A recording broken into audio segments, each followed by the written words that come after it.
Türkmenlerinden sizlere kucak dolusu selamlar getirdim. Doğrusu 10 dakika dedi Sayın Başkan ama 10 dakika ne kadar yeter onu bilmiyorum. Ben daha geniş bir hazırlık içerisinde huzurlarınıza çıkmak istemiştim. Ama özetini takdim etmeye çalışayım. Ahilik, Türkmenlerin insanlığa sunduğu yegane sistemdir.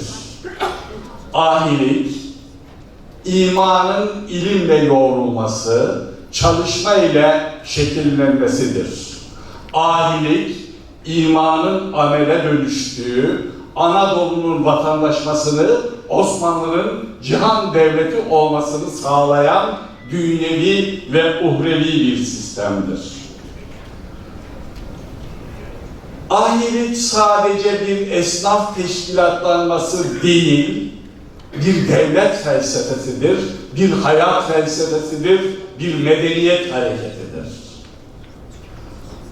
Fuat Köprülü, ahilerin içerisinde ilk dönemlerde padişahların, vezirlerin, mutasavvıfların, müderrislerin, tüccarların, sanatkarların ve el emeğiyle geçinen insanların olduğunu belirtmiştir.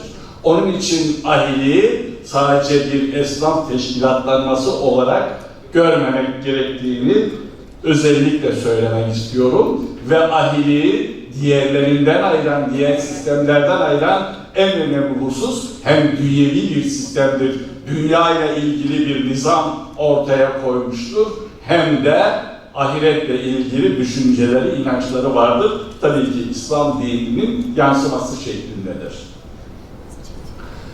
Ahiliğin temelinde fütüvetnameler vardır.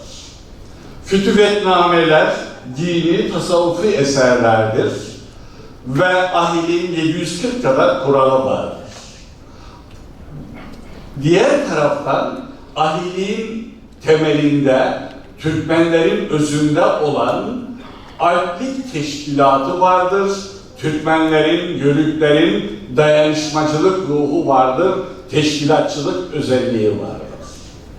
Ahilik teşkilatını kuran Ahi Evran Veli 1171 yılında Horasan'da Hol şehrinde doğmuştur, bir Türkmendir. Sonra Bağdat'a gitmiş, devrin en büyük alimlerinden Fahrettin Razi'den, Sühreverdi'den dersler almış ve sonra kayınpederi olacak olan Ehvedettin Kirmani ile tanışmış, tasavvuf terbiyesi almıştır.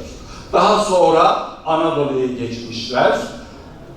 Kayseri'de, Konya'da çok kısa bir dönem Denizli'de kaldıktan sonra ömrünün sonuna kadar kalacağı ve teşkilatı kuracağı Kırşehir'e gelmiş, Kırşehir'e yerleşmiştir. Neden Kırşehir? Ünlü tarihçi Halil İnalcı Hoca der ki o dönemde Kırşehir Türkmen yurdu idi. Türklüğün, Türk kültürünün merkezi idi ifadesini kullanır. Başbakan, Dışişleri Bakanı iken bizim uluslararası ahilik sempozyumuna gelmişti. Orada Kırşehir için çok güzel bir ifade kullandı. Kırşehir medeniyetimizin tohum şehridir dedi. Ve o dönem Kırşehir'ini anlamadan Selçuklu Türkiye'sini, Osmanlı Türkiye'sini bilmek mümkün değildir ifadesini kullanmıştı. Doğru bir ifadeydi. Ve Kırşehir Ahi Evran'a ev sahipliği yaptı. Ve ahilik teşkilatı kuruldu. Uzatmayacağım haliyle. Ahilik teşkilatında esas olan 3 unsur var. Yiğit, ahi, şey. Yiğitlik o işe heves eylemektir. Ahilik o işte olgunlaşmaktır. Şehlik ise tamam olmaktır diyor Burgazi Fütüvetnamesi'nde. Ve ahiler o zaman sadece Anadolu'da değil, bütünüyle Kazan'dan, Tataristan'dan bahsediyorum, Altaylardan, Tuna'dan bahsediyorum, Altaylardan Tuna'ya kadar ve bütün Balkan coğrafyasında teşkilatlanmıştır. Ve Türkiye has bir teşkilattır. mayasını Türk kültür ve medeniyeti oluşturmuştur.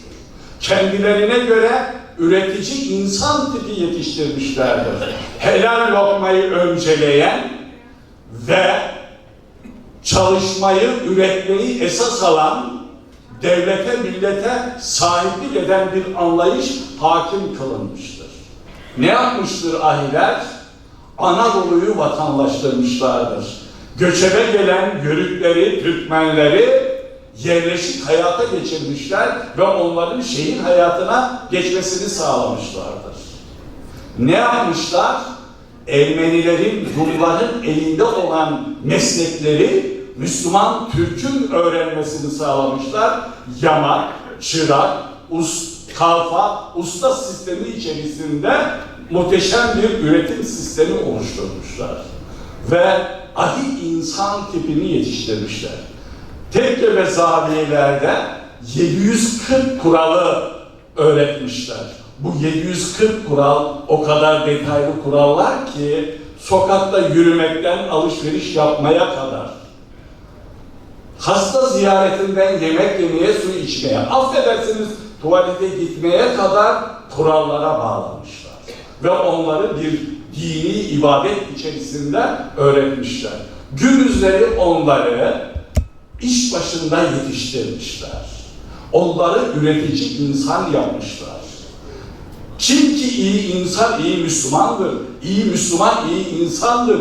İlkesi gereğince insanları mükemmel bir şekilde yetiştirmeye çalışmışlar. Üretici insan yapmışlar. Sadece bu kadar da değil. Dünyada ilk defa, ama söylüyorum, bastırarak söylüyorum, dünyada ilk defa kadınları teşkilatlandırmışlardır. Nedir o teşkilatın adı? Bağcıyan Rum dediğimiz Anadolu Kadınlar Teşkilatı'dır. Ahi Evran'ın hanımı Fatma Bacı vesilesi vasıtasıyla kadınlar teşkilatlanmış.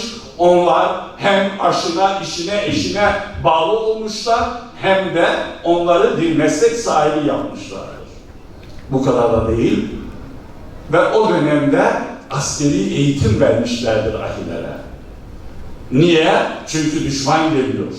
Moğollar geliyor. Moğollara karşı en ciddi, en mükemmel mücadeleyi ahiler vermişlerdir. Ve Osmanlı Devleti'nin kuruluşundaki o silahlı, beli kuşaklı dediğimiz asker tipi ahilerin o ilk teşkilatlı silahlı kısmıdır. Ahilerin en önemli eseri ise Osmanlı Devleti'nin kuruluşundaki etkisidir. Öyle ki Şeyh Edebali Kırşehir'den gitmiş bir ahi şeyhidir. Ertuğrul Gazi 1230 Yassı Çimen Savaşı'ndan sonra Alaaddin Keykubat tarafından kısa bir dönem, 40-50 yıl kadar Kırşehir yakınlarında Karakeçili aşiretinin olduğu yer vardır, hala o isimle anılır. Tuzgeli'nin doğu kesiminde, Haymana bölgesinde yerleşmişler ve Kırşehir'e gelmişler, Ahi Evran'la sürekli görüşmüşler. Selçuklu Devleti'nin yıkılma durumu karşısında yeni bir devlet kurma gereği Kırşehir'de kararlaştırılmış ve Şeyh Edebali Ahi Evran tarafından Ertuğrul Gazi'ye verilmiş. Bu Diriliş dizisinde bu konu işlenecek 2 hafta önce, eğer o diziyi takip ediyorsanız konuya girmeye başladılar. Ve Fatih Sultan Mehmet'e kadar bütün vezirler şerh kuşanmış bir ahidir. Fatih Sultan Mehmet'e kadar, Yıldırım Bayezid hariç, onun hocası farklı, hepsi şerh kuşanmış bir ahidir. Ve ahiler Osmanlı eğitim sistemini oluşturmuşlar, Osmanlı iktisadi sistemini oluşturmuşlar ve Osmanlı Devleti'ne o büyük cihan devleti rüyasını gördürmüşlerdir. Bu ahiler Anadolu'da kurdukları vakıflarla, son tespitlere göre sadece Anadolu'da 379 tane ahi vakfiyesi tespit edildi. Yeni bir rakam söylüyorum size.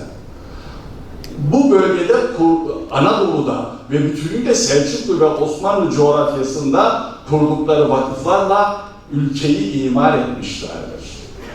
Yapılan bütün ustalık işlerinde Selimiye'de, Süleymaniye'de, Ulu Cami'de ve yüzlerce camilerde ahilerin, Türklerin, Türkmenlerin, Yörüklerin alın teri vardır, göz nuru vardır.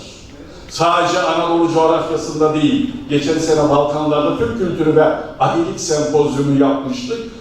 Balkanlar coğrafyasında 300 tane ahi yerleşkesi tespit edilmiş. Üsküp'te bir mahallenin adı Ahi Mahallesi.